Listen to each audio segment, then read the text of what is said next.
के मैनेजमेंट से अब बात करते हैं। चार्ट्स को अगर देखेंगे करीब 5-5.5% की तेजी स्टॉक में आज नजर आ रही है।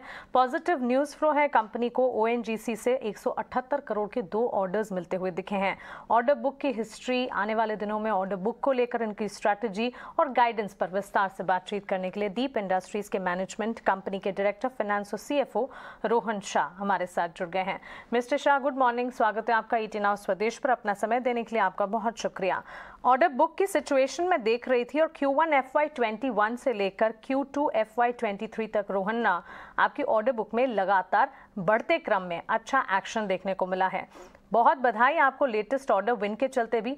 ऑर्डर बुक की स्थिति आने वाले दिनों में FY23 में किस तरह की आप देख रहे हैं? ऑर्डर विन पाइपलाइन और किस तरह के ऑर्डर्स हैं जो कि आप वॉच आउट कर रहे हैं? Good morning. Sure, Q1 onwards, we are getting very positive orders from our various clients, including ONGC. काफी सारे अवार्ड बिडिंग पाइपलाइन में भी है। जो रिसेंट अवार्ड हमें जो मिले हैं वो एक नेचुरल गैस कंप्रेशन सर्विसेज के हैं और एक नेचुरल गैस डिहाइड्रेशन सर्विसेज के हैं। दोनों ही ऑर्डर ONGC से मिले हैं, जिनकी total value is somewhere around 178 crore. उसमें से एक कॉन्ट्रैक्ट 3 साल में एग्जीक्यूट होगा और दूसरा कॉन्ट्रैक्ट 2 साल में एग्जीक्यूट होगा। So as you are seeing, 815 crore was our order book before this, and ये नए ऑर्डर के चलते हमारी टोटल ऑर्डर बुक करीबन 1000 करोड़ तक पहुंच गई है। Congratulations, mister Shah. हम देख भी रहे हैं आपकी ऑर्डर लगातार इनफैक्ट क्वार्टर इंक्रीज हुए हैं। अच्छी ऑर्डर बुक है। ऑर्डर बुक की पाइपलाइन भी आगे के लिए स्ट्रॉन्ग आप बता रहे हैं, लेकिन थोड़ा सा आपसे व्यू आपके मार्जिन्स पर भी जानना चाहेंगे, क्योंकि हमने देखा कि Q2 में मार्जिन्स में थोड़ा सा डिप तो था। उसका एक बड़ा रीजन था ONGC के साथ जो कॉन्ट्रैक्ट के साथ ट्रांजिशन फेज आपने देखा, लेकिन अभी आगे चलते हुए आप 2023 में मार्जिन्स को कैसे पैन आउट करते हुए देखते हैं लास्ट के 6 मंथ्स ऑफ FY23 में? Margins, we are expecting to maintain above 40% on EBITDA basis. Q2 में थोड़ा दबाव दिखा गया था, but that was for some specific reason and some transition phase expenditure. But from now onwards, we are not facing such higher expenditure, or we are very much confident that we'll be able to maintain those margins above 40% as an EBITDA.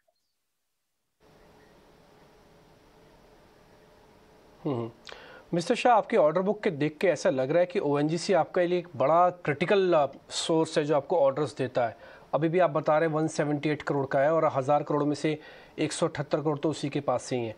Sir, आप मेरे को बता सकते हैं ONGC के अलावा और कौन कौन सा बड़ा प्लेयर है और टोटल ऑर्डर बुक में से ONGC कितना दे देता है आपको ऑर्डर?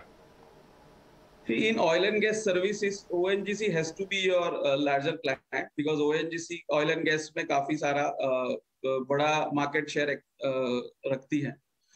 मेरी टोटल ऑर्डर बुक में ONGC would be around 50% in total.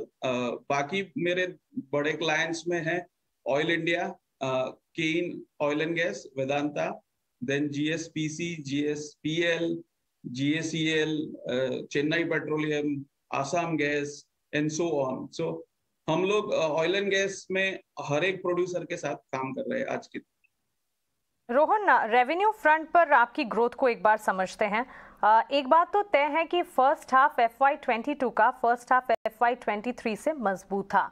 अब सेकेंड हाफ ऑफ FY23 को लेकर रेवेन्यू टर्म्स में किस तरह की स्ट्रैटेजी आप बनाकर चल रहे हैं? क्या आपको लगता है टॉप लाइन ग्रोथ मेंटेन होती हुई दिखेगी FY23 में, और साथ ही रेवेन्यू ग्रोथ गाइडेंस FY24 के लिए अगर आप शेयर करना चाहें? बिल्कुल, revenue growth will be there in comparison to F1, क्योंकि ये सारी ऑर्डर बुक जो हमने इकट्ठी की है वो रेवेन्यू में इवेंचुअली आती नजर आएगी। And F2 would be H2 would be obviously higher than H1, and financial year 24 में भी with this existing order book we are quite positive on overall outlook of our top line as well as revenue.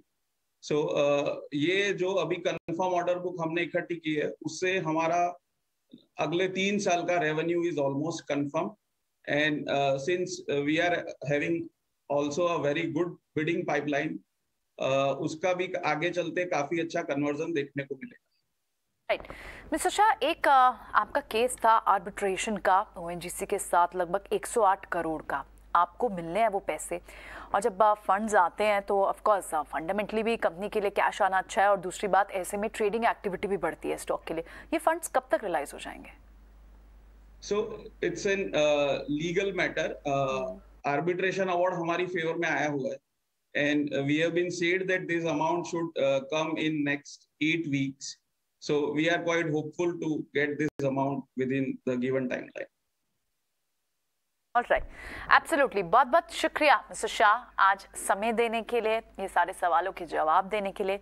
आपके order मिलने पर आपको एक बार फिर से congratulations. सो आज भी आप देख रहे हैं दीप इंडस्ट्रीज 5% की मूव दिख रही है स्टॉक में, और ऑर्डर विन और अच्छी ऑर्डर विजिबिलिटी दिख रही है। साथ ही क्लियरली 8 वीक्स का समय बता रहे हैं, जो 108 करोड़ पे एक लीगल बैटल इन्होंने जीता है, वो फंड्स भी कंपनी में आने हैं। तो इन सबको देखते हुए एक कॉम्बिनेशन में ट्रेडिंग एक्टिविटी तो स्ट्रॉन्ग हुई है दीप इंडस्ट्रीज। स्पेस पर नजर जरूर आप रखें।